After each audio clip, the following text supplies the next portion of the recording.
Hello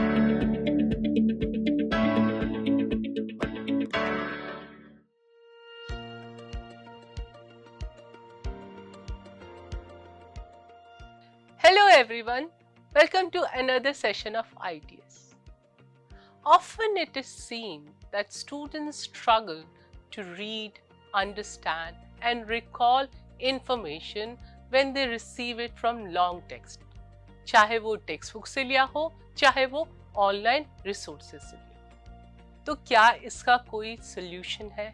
क्या कोई ऐसा तरीका है जिससे बच्चे इंफॉर्मेशन को इजीली रीड कर सके, अंडरस्टैंड कर सके और जब भी जरूरत हो उसे इजीली रिकॉल कर सके? The answer to this question is yes. In today's video, we are going to talk about a tool which not only helps us to read and understand the text, but also helps us to recall it whenever we need it. The name of that tool is Mind Map. So let's see how it works. अब अगर आपको एक topic दिया हुआ है benefits of regular exercise, अगर आप इसके बारे में सर्च करेंगे तो टेक्स्ट बुक और ऑनलाइन रिसोर्सेज में आपको इस तरह के टेक्स्ट मिलेंगे। यहाँ तो हमने बहुत समराइज टेक्स्ट लिया है, यूजुअली इससे भी बहुत बड़े टेक्स्ट होते हैं। Now student can read it, understand it also and try to recall it also, but it takes lot of effort on students' part. It is time consuming, and when they try to recall information, they realize they are not able to recall lot of information. So what is the alternative? Let us see. अगर इसी information को हम इस तरह present करें जिसमें the main topic is at the center और इससे रिलेटेड जो सब टॉपिक है उसको हमने कनेक्ट करके एक ग्राफिक प्रेजेंटेशन ऑफ इंफॉर्मेशन दिया है। अब यहाँ टॉपिक था बेनिफिट्स ऑफ रेगुलर एक्सरसाइज। आपको पैराग्राफ में इसके फिजिकल बेनिफिट्स दिए हुए थे, मेंटल बेनिफिट्स दिए हुए थे और इसका ओवरऑल बेनिफिट क्या है। अब सारे पॉइंट्स इंक्लूडेड हैं इन वेरी समराइज्ड वर्जन। इससे क्या फायदा हुआ? Student can read it fast, time बचेगा, they will understand it fast, और क्योंकि एक फोटो मेमोरी है, student will very easily recall that information and this tool is called mind map. अब माइंड मैप होता क्या है, एक्चुअली है क्या ये? इट्स अ ब्रेनस्टॉर्मिंग टेक्निक जिसमें हम इंफॉर्मेशन को विजुअली ऑर्गेनाइज करके एक ग्राफिक प्रेजेंटेशन करते हैं। इसका फायदा क्या है कि सेंट्रल पॉइंट, इसके जो सब टॉपिक है और उससे रिलेटेड टॉपिक है, सबको हम बहुत समराइज वर्जन में एक पॉइंट पे रख देते हैं जिससे स्टूडेंट इसको इजीली अंडरस्टैंड कर सकते हैं और इजीली रिकॉल कर सकते हैं। पर ये माइंड मैप बनता कैसे है, कैसे बनाते हैं? Let's try to understand. Mind map बनाने के लिए कुछ स्टेप है। First step is identify the primary topic. जो आपका प्राइमरी टॉपिक या सेंट्रल टॉपिक है, that will be at the centre of the mind map. फिर उससे रिलेटेड जो भी सब टॉपिक है, जैसे फिजिकल हेल्थ और मेंटल हेल्थ का हमने उदाहरण लिया, उसको हमें ब्रांच आउट करना है मेन प्राइमरी टॉपिक से। थर्ड, जो सब टॉपिक है उससे भी रिलेटेड जो कनेक्टेड टॉपिक है, रिलेटेड टॉपिक है, जो अंडरस्टैंडिंग डेवलप करने में हेल्प करेंगे, उसको भी आप सब टॉपिक के साथ कनेक्ट कर सकते हैं। And then we select the design, जहां हम अपनी इंफॉर्मेशन को डिफरेंट कैटेगरीज में रखेंगे ताकि वो एक ऑर्गेनाइज्ड फ्लो में इंफॉर्मेशन प्रेजेंट कर सकें। And last but not the least, when our infographic or our mind map is ready, because it involves not only primary topic, subtopic, but also the connected topic, तो क्योंकि हम एक ही information को इतने multiple angle से देख रहे हैं, it helps to develop a deeper understanding of the concept. अब अगर मुझे एक माइंड मैप बनाना है, let's try how it works.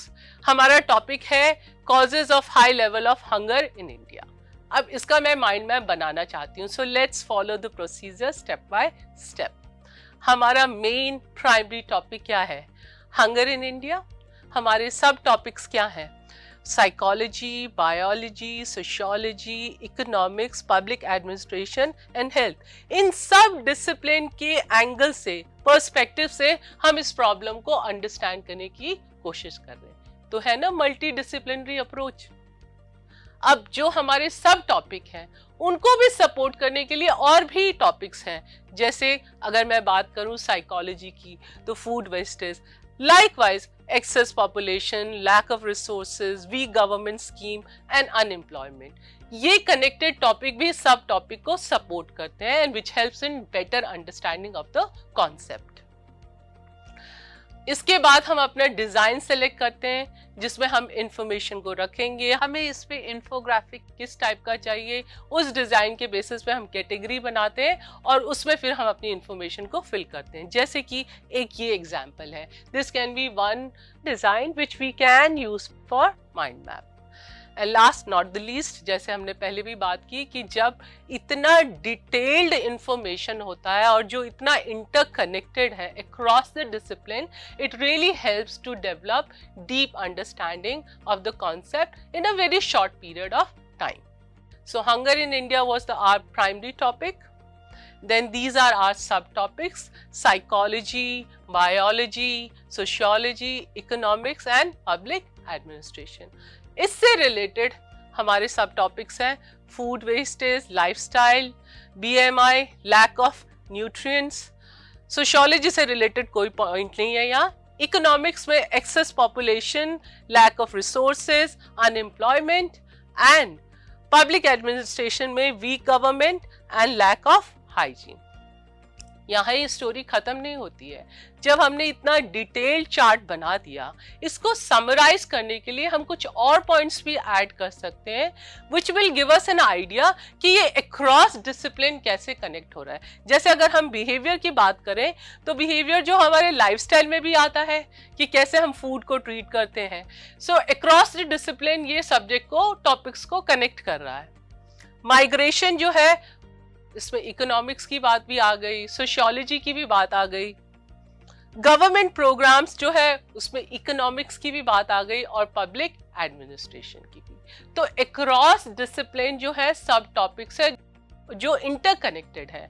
तो जब आप माइंड मैप बना रहे हैं, आप उसको आइसोलेशन में नहीं पढ़ रहे हैं. You are trying to connect all the information which helps in a good and sound understanding of the concepts. So now we know the steps how to make a mind map. Now what are the benefits of mind map? Let's take a look.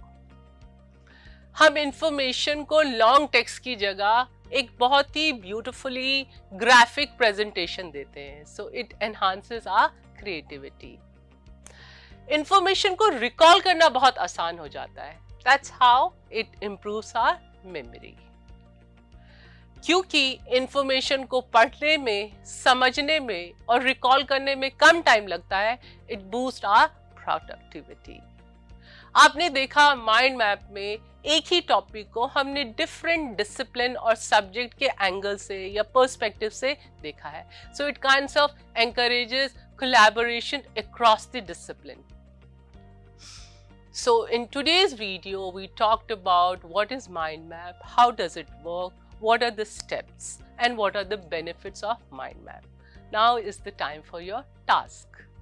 Construct a mind map on how active participation by communities or NGOs can save the environment. That is all for today. I will see you very soon in next video. Till then, take care. Happy learning.